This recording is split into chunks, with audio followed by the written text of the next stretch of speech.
And now for this week's COVID updates. Starting with the number of COVID cases. According to the westchestergov.com, the official website for Westchester County government, there is a recorded 43 cases in Larchmont and 104 cases in Mamaroneck. Relatively stable numbers considering the many people who traveled over the holiday season. Now with bigger news, Westchester County vaccine information.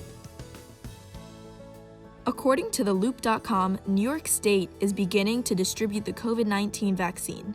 At the moment, we are in Phase 1A and Phase 1B. States 1A and 1B priority group can make the appointment to get the vaccine. This means thousands of appointments appeared to be available at the county center through April 16th.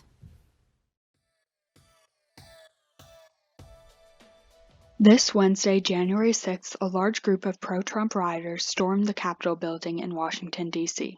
The House and Senate were both in session and had to be evacuated to ensure the safety of lawmakers. 4 people have died as a result of this act of violence, including 1 police officer, with multiple others being injured.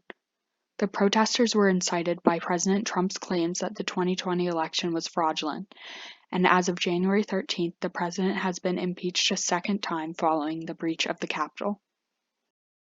Also following the breach at the Capitol, Westchester County has released a statement ensuring that additional police patrols will be deployed from now through Inauguration Day throughout Westchester County to enhance public safety.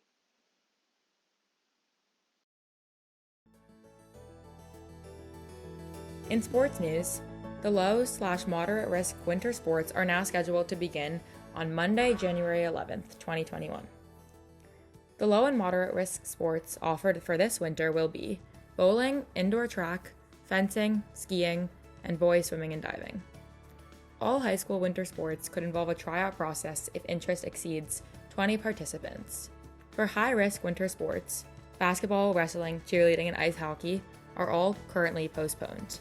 Modified sports are still being evaluated, but no students in middle school can participate on high school teams.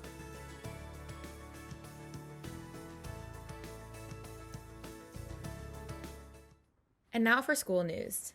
Here's a letter from the superintendent, Dr. Robert Chaps, regarding the COVID testing.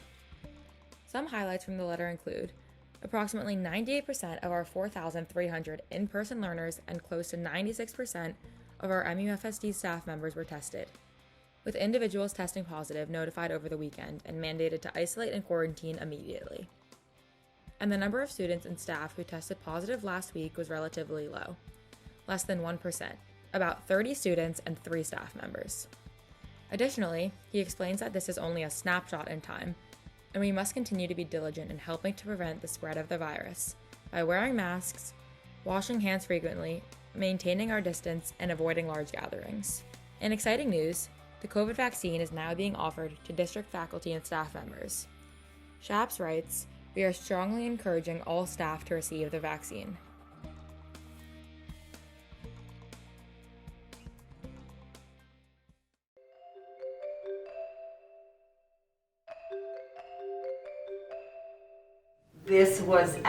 We actually gave a presentation at this Honey Fest.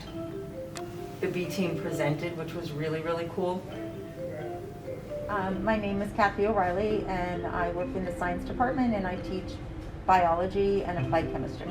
So the B team was founded in 2018. It started with a grant from the Mamaroneck Schools Foundation. This is our 3rd year collecting honey, and so we're really excited that we were able to do it this year because of COVID kind of slowed things up a little bit.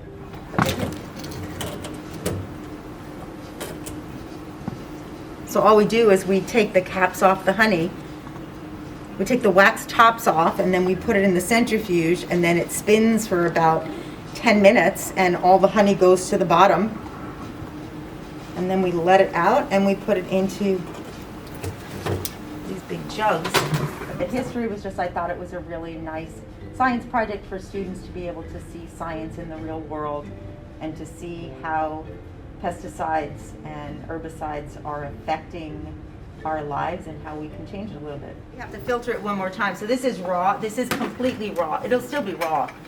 Raw just means that you haven't heated it or anything. And then there's another You can see this one's this one is actually, you can see all the wax on the top. And that's all gonna get filtered out.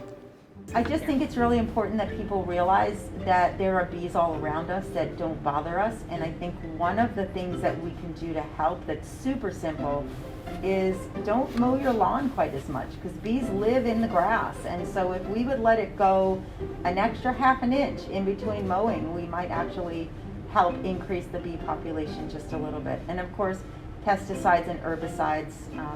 Try planting gardens that don't need weed killers, and we actually will be improving the planet for all of us.